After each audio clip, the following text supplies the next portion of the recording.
अगर आप चाहते हो कि ये वीडियो मोदी जी तक पहुंच जाए तो इसके लिए आप चैनल को सब्सक्राइब कर लेना और कमेंट में जो भी तुम्हारे मन में आता है वो ज़रूर लिखना। तो मोदी जी के अंधभक्त बिल्कुल मत देखना है वीडियो, क्योंकि यहाँ पे मैं बात करने वाला हूँ कि कैसे मोदी जी ने भारत की कान मार के रखी हुई है। भारत की राजधानी नई दिल्ली के राजीव चौक यानी कनॉट प्लेस में लोगों से बात करने के बाद पता चला कि देश में बहुत बड़ी आबादी है जो ये कहती है कि असल में तो हम 2014 में आजाद हुए। आज भी भारत में इतनी ज़्यादा आबादी है लोगों की जिनका मानना ये है कि 1947 में अंग्रेज़ों से भारत सिर्फ नाम मात्र के लिए आज़ाद हुआ था, जबकि आज 2014 के बाद जो मोदी सरकार ने आज़ादी दिलाई वही सच में आज़ादी है। उससे पहले भारत 1947 के बाद आज़ाद होकर भी आज़ाद नहीं था कि असल में तो हम 2014 में आज़ाद हुए। पुराने ज़माने के लोग अपना ऑर्गेज़म रिलीज़ करने के लिए WWE, तारक मेहता का उल्टा चश्मा और करण जौहर की मूवी में दिखाए गए चुतियापे देते थे, लेकिन आज के जेनजी जनरेशन को स्क्रिप्टेड कंटेंट में कोई इंटरेस्ट नहीं है।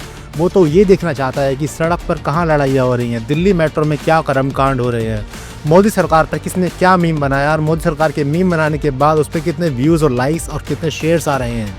समय रैना ने शक्तिमान की कैसे ली और शक्तिमान ने समय रैना की लेने के लिए उसके बाद उस पर क्या कंटेंट बनाया। आज की जनरेशन यही सब देखकर अपना ऑर्गेज़म रिलीज करना ज़्यादा पसंद करती है। आप बताइए भाई, यंग आदमी हो, बताओ। और राहुल गांधी जी का तो यह है कि देश के बाहर जाकर के आप देश के इस तरीके की बुराई तो ना कीजिए। अब देश के अंदर रह करके देश के इस तरीके के अंदर जो भी आप कर रहे हैं, लोकतांत्रिक संस्थाएं हैं जो भी उनका देश के अंदर जो भी जहाँ सुप्रीम कोर्ट के माध्यम से उनके माध्यम से जा सकते हैं, बट आप देश के बाहर जाकर के ही देश की बुराई करेंगे then it will be a negative effect on our country. Then we are known for the rich culture and for everything. एक बात बताओ, तो गेम बजाना पड़ेगा। प्रधानमंत्री नरेंद्र मोदी की अगर वो बुराई करते हैं विदेश में जाके तो देश का अपमान करते हैं कि नहीं? जी बिल्कुल, देश का अपमान ही है एक तरीके से। वो एक संवैधानिक पद पर बैठे हुए हैं, कोई संवैधानिक पद पर कोई व्यक्ति बैठा हुआ है। लाइक हम राष्ट्रपति का भी सम्मान नहीं करते अपने लोग, तो यानी कि एक तरीके से हम अपने संविधान का दूसरी बात यह है कि एक पार्टी के नेता के तौर पर विदेश जाना, एक भारत देश को रिप्रेजेंट करना, दोनों दो चीज मानते हैं कि नहीं? बिल्कुल, दोनों अलग अलग चीजें हैं। तो वो तो एक कांग्रेस नेता के तौर पे गए थे, वो विपक्षी पार्टी, तो आपको क्या लगता है प्रधानमंत्री नरेंद्र मोदी का गुणगान करेंगे? प्रधानमंत्री नरेंद्र मोदी का नहीं, लेकिन अपने देश का तो वहां जाकर के अपमान ना करें। उन्होंने उनकी नीतियों पर ही सवाल किया ना। अब ये राहुल गांधी इतना ही जानते तो फिर वो सरकार में बैठे होते ना, इस समय विपक्ष में नहीं बैठे होते। सरकार में बैठने के लिए जानना जरूरी है। बिल्कुल जानकर, यदि मैं बिल्कुल कोई टैलेंट नहीं है मेरे अंदर, कुछ नहीं है, तो मैं क्या कमाऊंगा, क्या खाऊंगा? वही हाल राहुल गांधी का इस समय। सिंपल बात बताइए। लेकिन वो तो कह रहे हैं कि नरेंद्र मोदी जब जाते हैं बाहर, वो कहते हैं 70 सालों में इस देश में कुछ नहीं हुआ, तो वो भी तो देश का अपमान है।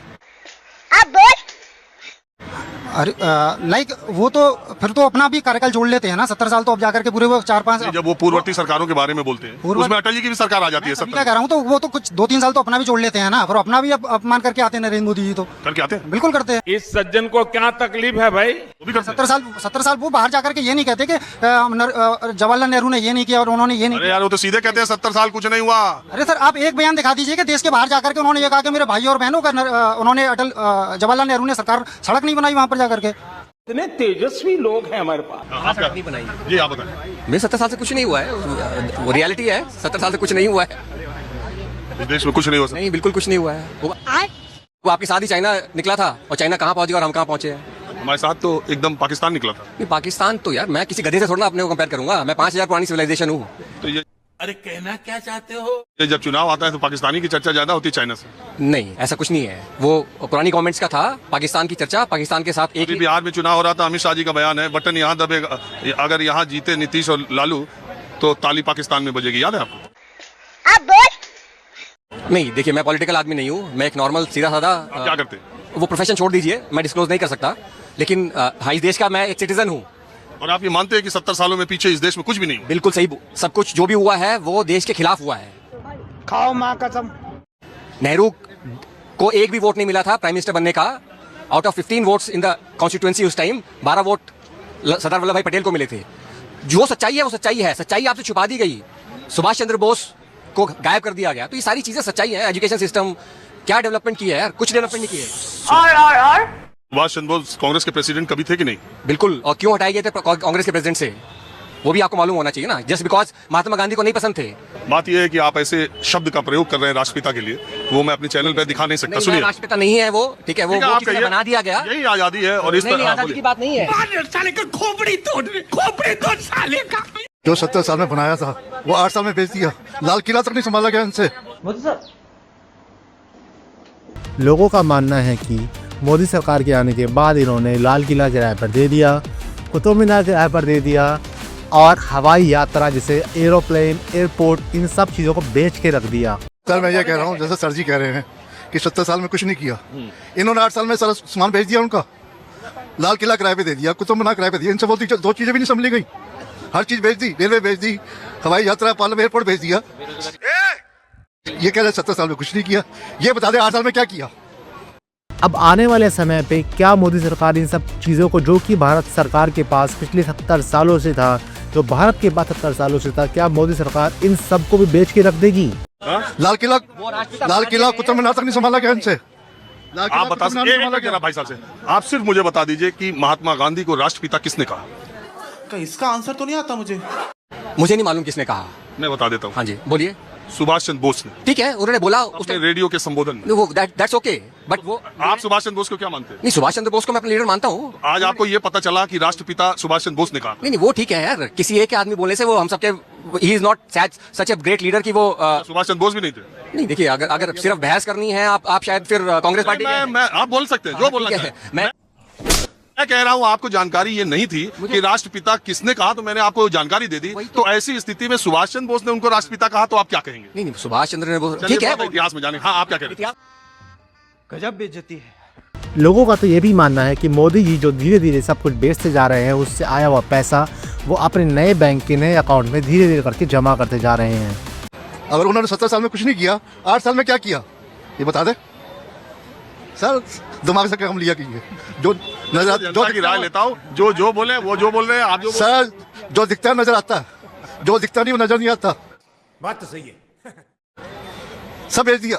लोग डरते हैं, झूठ नहीं बोलते। हम सुधार हैं, डरते नहीं है। नहीं, लेकिन राहुल गांधी भी तो यही कह रहे हैं। क्या कह रहे हैं? यही कह रहे हैं कि सब लोकतांत्रिक संस्थाएं बर्बाद कर रहे हैं। ऐसा है क्या? देश, एक बात बताओ, अगर राहुल गांधी और कांग्रेस पार्टी इतना ही सच बोल रहे और जनता इतना ही मोदी जी और उनकी सरकार से परेशान है, एक के बाद एक ताबड़तोड़ चुनावी नतीजे, जनता कमल का फूल खिलाते चली जा रही है। अभी आप नॉर्थ ईस्ट के देखो, अभी आप 2019 के इलेक्शन देखो, अभी आप 2024 का इलेक्शन देख लेना। अभी भी कोई, मैं सर इलेक्शन में तो जा ही नहीं रहा। आपने इनसे सवाल किया था 70 साल में, इन्होंने बोला कि 70 साल में इन्होंने कुछ नहीं किया। बवासीर एक आम समस्या है। 70 साल में सब कुछ बेच दिया जो उन्होंने बनाया था। भाई, तो देश में बहुत बड़ी आबादी है होगी ना जो ये कहती है कि असल में तो हम 2014 में आजाद हुए, हमें आजादी हुई थी। ऐसे लोग भी हैं जो मानते ही है कि 14 में हम आजाद हुए, लेकिन यह है कि अपनी अपनी सोच है और सबकी सोच का सम्मान करना चाहिए। मेरी उम्र भी 72 ईयर्स की है। जो मैंने अब देखा ना, सेकंड इमरजेंसी लगी हुई है इंडिया के अंदर। कैसे? आप भी समझ सकते हो। आप बोले नहीं है, सवाल करें ना ये लोग, ये सवाल करें ना, सवाल करते प्राइम मिनिस्टर से सवाल कीजिए। हमारे प्रधानमंत्री जी है ना, आप उनसे सवाल कीजिए। क्यों नहीं करते आप? इतना छोटा पहले कभी नहीं हुआ। क्यों नहीं प्रेस मीटिंग बुलाते वो? ऐसा कोई प्रधानमंत्री हुआ है? वो संवाददाता सम्मेलन नहीं करते। क्यों नहीं करते? प्रधानमंत्री हमसे नहीं करते। क्यों नहीं करते? पता नहीं। मन की बात करते थे मुख्यमंत्री से, मन की बात करते हैं। के साथ किया था उन्होंने। हाँ जी, एक गोदी मीडिया पर अभी भी लेकिन जो दिखाया जा रहा है, उसके कारण, उसके हिसाब से तो आज भी भारत एक सोने की चिड़िया ही है। पर भारत की इन्हीं सड़कों पर अगर उतर के देखा जाए तो भारत सोने की चिड़िया नहीं, एक चिड़िया घर बन चुका है। भारत की आज जैसे भी हालत है, उस पर आप लोगों को क्या कहना है? इसको आप कमेंट में दिल खोल कर अपने जो भी विचार है वो बताना और इस चैनल को सब्सक्राइब कर लेना, क्योंकि यहाँ पर सबके गड़े मर्दे उखाड़ कर उनसे बुद्धि पकड़कर सवाल पूछे जाते हैं और वही सब वीडियोस और वही सब कर्मकांड जो भारत सरकार ने पहले किए हैं या गोदी मीडिया ने किए हैं, जिस भी बंदे ने किए हैं, उन सब का काला चिट्ठा आप लोगों के सामने लाने की दोबारा से कोशिश की जा रही है। तो इस चैनल को सब्सक्राइब कर लेना। बाकी मिलते हैं नेक्स्ट वीडियो में आपके साथ। Thank you for advance. Subscribe करने के लिए मिलते हैं आपसे बाद में। बाय।